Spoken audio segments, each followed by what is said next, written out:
ఆదికాండము 30వ అధ్యాయము.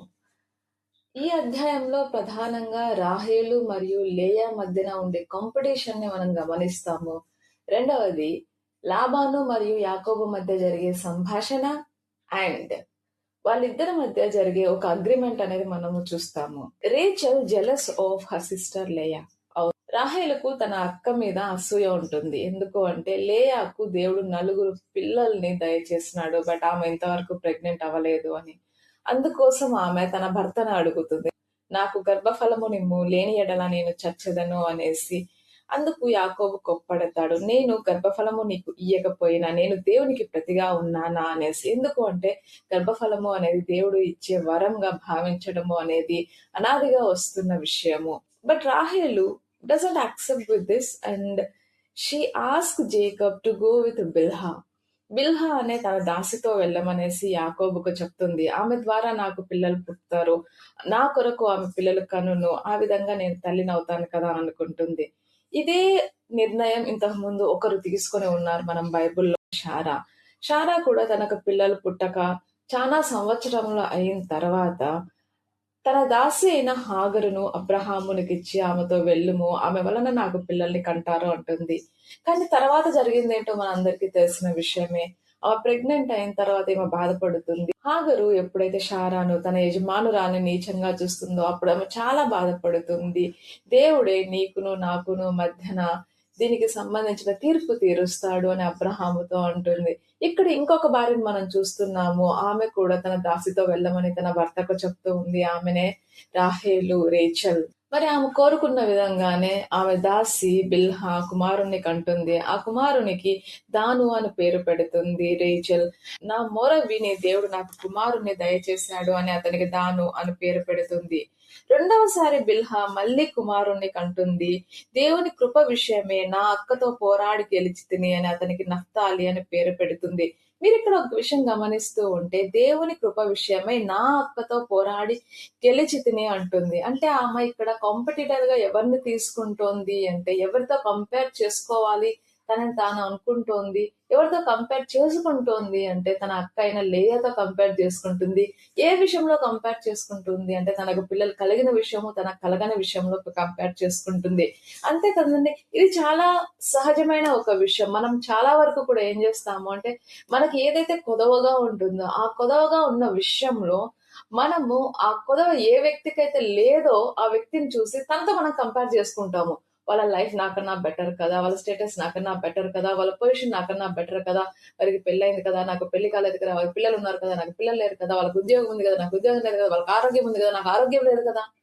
ఇలాంటి కంపారిజన్ మనకి ఏదైతే లేదో దాని కొరకు మనం బాధపడ్డము, ఆ విషయంలో మనం కంపారిజన్స్ తీసుకోవడము అనేది మన మెంటల్ హెల్త్ కి మనమే పెద్ద పని పెట్టిన వాళ్ళం అవుతున్నాము. ఆ విధంగా చేసి ఇక్కడ రాహేలు కూడా అదే పని చూస్తుంది. తన అక్కతో పోరాడి గెలిచి తిని అనుకుంటోంది తన దాసికి కుమారుడు పుట్టినప్పుడు. లేయా ఈ విషయాన్ని గమనిస్తుంది. తనకేమో మళ్ళీ పిల్లలు కలగలేదు 4 తర్వాత. బట్ రాహేలేమో తన దాసిని ఇచ్చింది యాకోబుకు. మరి నేను కూడా నా దాసిని ఇస్తే ఆ విధంగా నాకు మళ్ళీ పిల్లలు పుడతారు, నా భర్త మళ్ళీ నాకు దగ్గర అవుతాడేమో అనేసి లేయా కూడా తన దాసిని జిల్పాను మరి యాకోబుకు ఇస్తుంది. మరి జిల్పాతో యాకోబు పోయినప్పుడు ఆమెకు ఒక కుమారుడు పుడతాడు. ఇది అదృష్టమే కదా అనుకొని అతనికి గాదు అని పేరు పెడుతుంది లేయా. రెండోసారి మరి జిల్పా ప్రెగ్నెంట్ అయినప్పుడు నేను భాగ్యవంతురాలని, స్త్రీలు నన్ను భాగ్యవతి అంటారు అనుకొని అతనికి ఆషేరు అని పేరు పెడుతుంది. ఈ సమయంలోనే రూబేను అంటే లేయా యొక్క మొదటి కుమారుడు, ఫస్ట్ బోర్న్ సన్, పుత్రదాత వృక్షపు పండ్లను, దీన్ని ఇంగ్లీష్ లో అయితే మ్యాండ్రేక్ ప్లాంట్స్ అని అంటున్నారు. ఈ పండ్లను గోధుమల కోత కాలంలో పొలంకి వెళ్లిన రూబేను చూసి వాటిని తీసుకొని వచ్చి తన తల్లికి ఇస్తాడు అంట. రాహేలుకు ఈ విషయం తెలిసి వాటిల్లో కొన్ని నాకు ఇవ్వమని అడగడము తన అక్కని. లేయా అందుకు, నా భర్తను తీసుకున్నావు కదా, అది చాలదా, ఇప్పుడు నా కుమారుని పుత్రదాత వృక్షపు పండ్లు కూడా తీసుకుంటావా అని అడుగుతుంది. సో తండ్రి నిర్ణయం కారణంగా భార్య అయింది Leah. So she feels indignant that her husband loved more Rachel than her. It is a normal reaction from any women. But లేయాకు తెలుసు రాహేల్ అంటే యాకోబుకి ఎక్కువ ప్రేమ అనేసి. రాహేలు తన భర్తనే ఎరుగా వాడి బయటగా పెట్టి ఆ పుత్రదాత వృక్షపు పండ్లను అడుగుతుంది. సో ఆ రోజు తర్వాత మళ్ళీ లేయా ప్రెగ్నెంట్ అవుతుంది. అప్పుడు లేయా దేవుడు నా మనవి విన్నాడు, నాకు మళ్ళీ కొడుకు పుట్టాడు అనేసి అతనికి ఇస్సాకారు అని పేరు పెడుతుంది. నేను నా పెనిమిటికి నా దాసిని ఇచ్చినందుకు దేవుడు నాకు ప్రతిఫలము దయచేసెను అనుకొని క్రియల మూలముగా ఈ ఫలం దక్కింది అనుకొని ఆమె ఆ కుమారునికి ఇస్సాకారు అని పేరు పెడుతుంది. ఆరోసారి మళ్ళీ లేయా ప్రెగ్నెంట్ అవుతుంది. ఇప్పుడు ఆరో కొడుకు పుట్టడం జరుగుతుంది. అతని పేరు జబూలూనుగా పడుతుంది. దేవుడు మంచి బహుమతి నాకు దయచేసెను. నా పెనిమిటికి 6 కుమారులను నేను కని ఉన్నాను కనుక అతడిక్కడ నాతో కాపురం చేయును అని అనుకుంటుంది. తర్వాత ఆమె ప్రెగ్నెంట్ అయినప్పుడు ఈసారి కుమార్తె పుడుతుంది. ఆమె పేరు దీనా. దేవుడు రాహేలును జ్ఞాపకం చేసుకొనెను అని ఉంటుంది. లేయా ప్రెగ్నెంట్ అయినప్పుడు దేవుడు ఆమె యొక్క దుఃఖాన్ని చూచి, ఆమె యొక్క బాధను చూచి ప్రెగ్నెంట్ అయ్యే విధంగా బ్లెస్ చేస్తాడు దేవుడు. ఇక్కడ రాహేలును జ్ఞాపకం చేసుకుంటున్నాడు దేవుడు. ఆ విధంగా రాహేలు గర్భవతి అవుతుంది, కుమారుని కంటుంది. అతనికి యోసేపు అని పేరు పెట్టడం జరుగుతుంది. దేవుడు నా నింద తొలగించును అనుకుని అతనికి ఆ పేరు పెడుతుంది. He is the Joseph. అన్నదమ్ముల చేత అమ్మివేయబడిన తమ్ముడు, ఐగుప్తునకు ఒక స్లేవ్ లాగా తీసుకువెళ్లబడి భవిష్యత్తులో కరువు సమయంలో దేవుని చేత అధికంగా వాడబడే వ్యక్తే ఈ యోసేపు. ఇదంతా జరిగిన తర్వాత యాకోబు లాబానుతో అంటాడు, నన్ను పంపివేయుము నా చోటికిని, నా దేశమునకు నేను తిరిగి వెళ్తాను. నా భార్యలను నా పిల్లలను అప్పగించుము, నేను వెళ్ళిపోతాను. వారి కోసము నీకు కలుగు చేశాను. నేను నీ దగ్గర ఎలా పని చేశానో నీకు తెలుసు కదా అన్నప్పుడు లాబాను, నీ కటాక్షము నా మీద ఉన్న ఎడల నా మనవి వినుము. నిన్ను బట్టి యెహోవా నన్ను ఆశీర్వదించాడు. అంటే నేను బ్లెస్ అయ్యాను, నాకు ఇంతగా ఆస్తి పెరిగింది అంటే దానికి కారణం నువ్వు. ఈ విషయం నేను శకునం చూసి, డివినేషన్ అనేది చూసి తెలుసుకున్నాను. సో సాలరీ నీకు ఎంత కావాలో చెప్పు, నేను అంత ఇస్తాను అని లాబాన్ అంటాడు. బట్ యాకోబు వెనక్కి వెళ్ళడం అనేది లాబానుకి ఇష్టం లేదు. ఎందుకంటే తనే ఒప్పుకుంటున్నాడు యాకోబు కారణంగానే యెహోవా లాబానును ఆశీర్వదించాడు అని. బట్ యాకోబుకు అది ఇష్టం లేదు. యాకోబు తన కుటుంబాన్ని తన కుటుంబం కొరకు సమకూర్చుకోవాలనుకుంటున్నాడు, తన కుటుంబాన్ని కట్టుకోవాలి అనుకుంటున్నాడు. నీకెట్లు కొలువు చేశానో, ఎలా పని చేశానో నీకు కూడా తెలుసు. నీ మందలు నా యొద్ద ఎట్లుండెనో అది నీకు తెలుసు. నేను రాకముందు నీకున్నది కొంచెమే, బట్ బహుగా మరి ఎక్కువగా అభివృద్ధి పొందెను. నేను పాదం పెట్టిన చోటెల్లా దేవుడు యెహోవా నిన్ను ఆశీర్వదించెను. మరి నేను నా ఇంటి వారి కొరకు, నా ఫ్యామిలీ కొరకు ఎప్పుడు సంపాదించుకుంటాను అని అడుగుతాడు.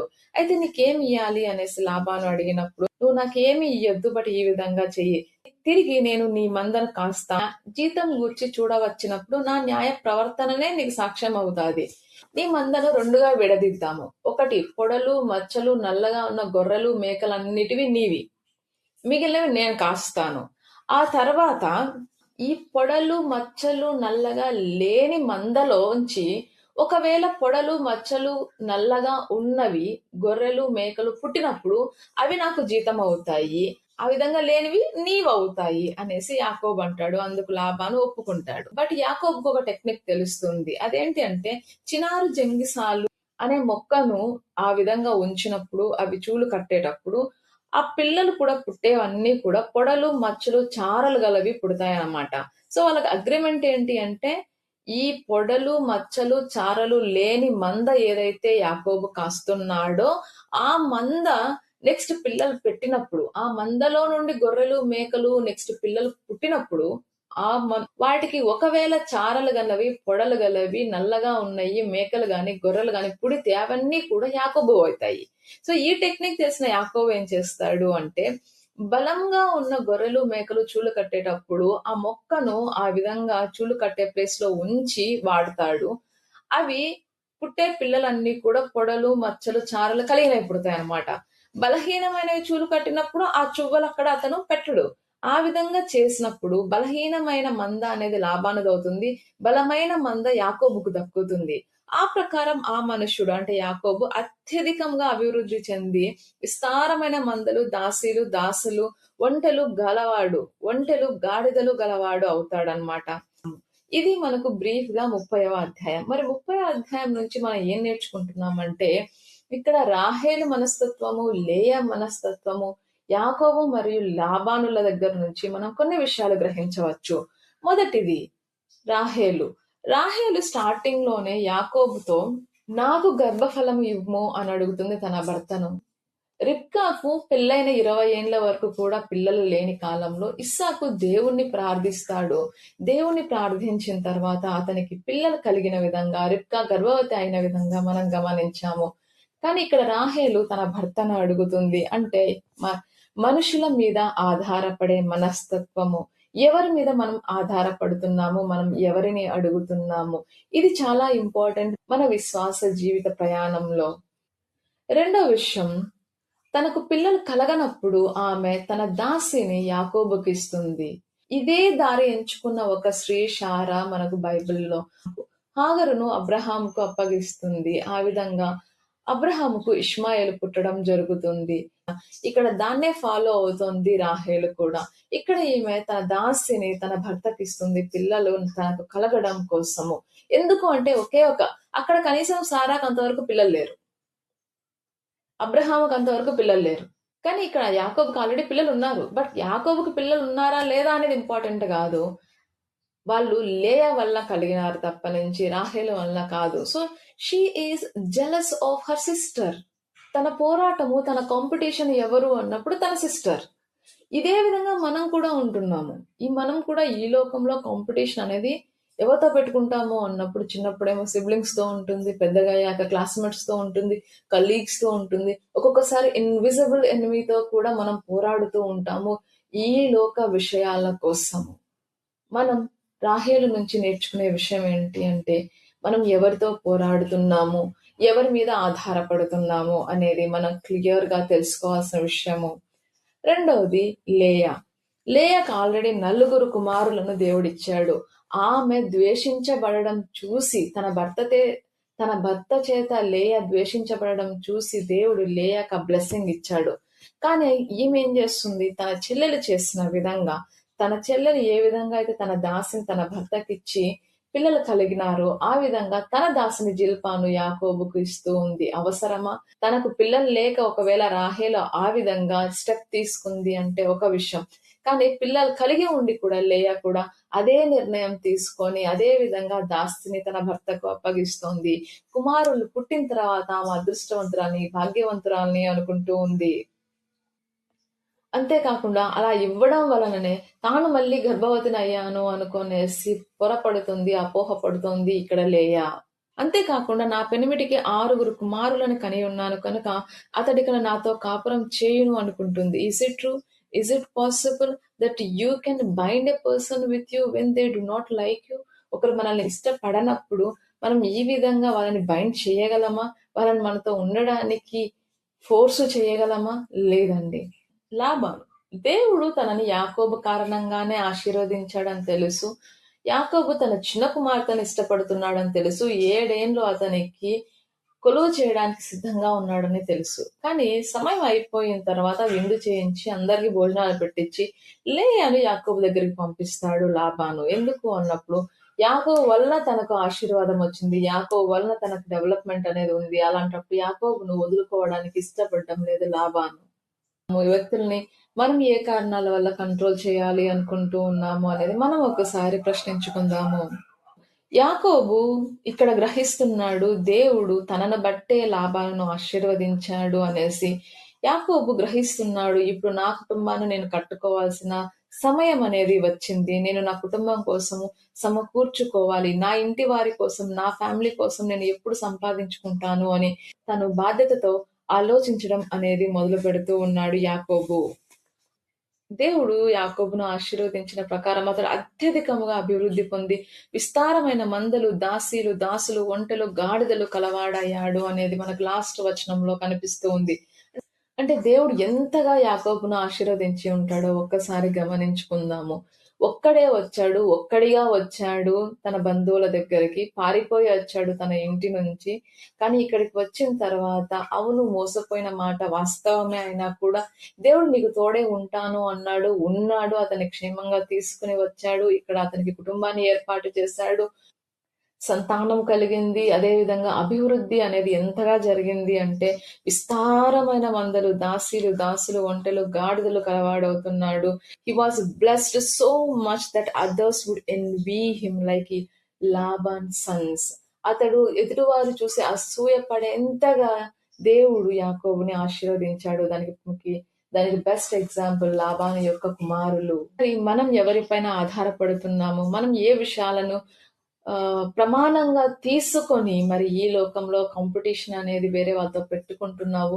విజిబుల్ ఎనిమీస్, విజిబుల్ కాంపిటీటర్స్ అయినా ఇన్విజిబుల్ కాంపిటీటర్స్ తో కూడా మనము యుద్ధం చేస్తూ ఉన్నామా మరి ఈ లోకంలో అనేది మనం పరిశీలించుకుందాము, పరీక్షించుకుందాము.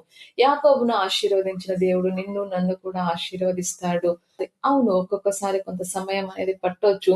ఇక్కడ 20 సంవత్సరాల పాటు యాకోబు ఆ రోజు తండ్రికి తన అన్నకు చేసిన మోసం కారణంగా 20 ఏళ్ళు తన ఇంటికి, తన తల్లి కుటుంబానికి దూరంగా ఉన్న యాకోబు, కానీ దేవుడు తర్వాత అతన్ని ఆశీర్వదించడం అనేది చూస్తూ ఉన్నాము. దేవుడు ఆశీర్వదించాడు అని యాకోబు గమనించడం మనం చూస్తున్నాము. మనం ప్రార్థించుకుందాము. ప్రేమ నమ్మకం గల మా ప్రియ పరలోకమందున్న మా ప్రభువా, ఇంతవరకు నీ రెక్కల కింద నన్ను కాచి కాపాడి నీ రెక్కల కింద నన్ను చేర్చి నిన్ను స్తుతించుటకు, నిన్ను ఘనపరచుటకు నాకు ఇచ్చిన ఈ అవకాశమును బట్టి, భాగ్యమును బట్టి వేలాది వందనములు, స్తుతులు, స్తోత్రములు ప్రభువా. దేవా, నీ మీద ఆధారపడ్డం మాకు నేర్పించు ప్రభువా. ఎన్నో విషయాల్లో ఎంతో మంది ఈ లోక ప్రమాణములను బేస్ చేసుకొని మా ప్రియారిటీని చేసుకొని రన్నింగ్ రేస్ లో ప్రభావ గెలవడానికి ప్రయత్నిస్తున్న వారిగా మేము మరి పరిగెత్తుతూనే ఉన్నాము యేసయ్య. బట్ ప్లీజ్ హెల్ప్ అస్ ప్రభా. నీ ఆజ్ఞలను, నీ నియమాలను, నీ కట్టడలను అబ్రహాము ఏ విధంగా పాటించి వాటిని శిరస వహించి విధేయత చూపించి మరి నీ దృష్టిలో అతను పడి అతడిని ఆశీర్వదించడానికి కారణమైందో, అదే విధంగా మేము నువ్వు మాకు అప్పగించిన ప్రమాణాలను పాటిస్తూ, ఇచ్చిన ఆజ్ఞలను పాటిస్తూ, పెట్టిన నియమాలను పాటిస్తూ, నీకు ఆయాసకరమైన వాటికి దూరంగా ఉంటూ, నీకు అంగీకారమైన వాటితో మేము జీవితంలో ముందుకు సాగులాగున ఆశీర్వదించుమని, నడిపించుమని, మమ్మల్ని వారించుమని, కాపాడుమని యేసుక్రీస్తు అతి పరిశుద్ధ నామములో మిమ్మల్ని అతి మిక్కిలిగా అడిగి వేడుకుంటున్నాము మా ప్రియ పరలోకమందున్న మా ప్రభువా. ఆమేన్. ప్రైజ్ ది లార్డ్ అండి అందరికీ. Thank you so much for watching. See you tomorrow.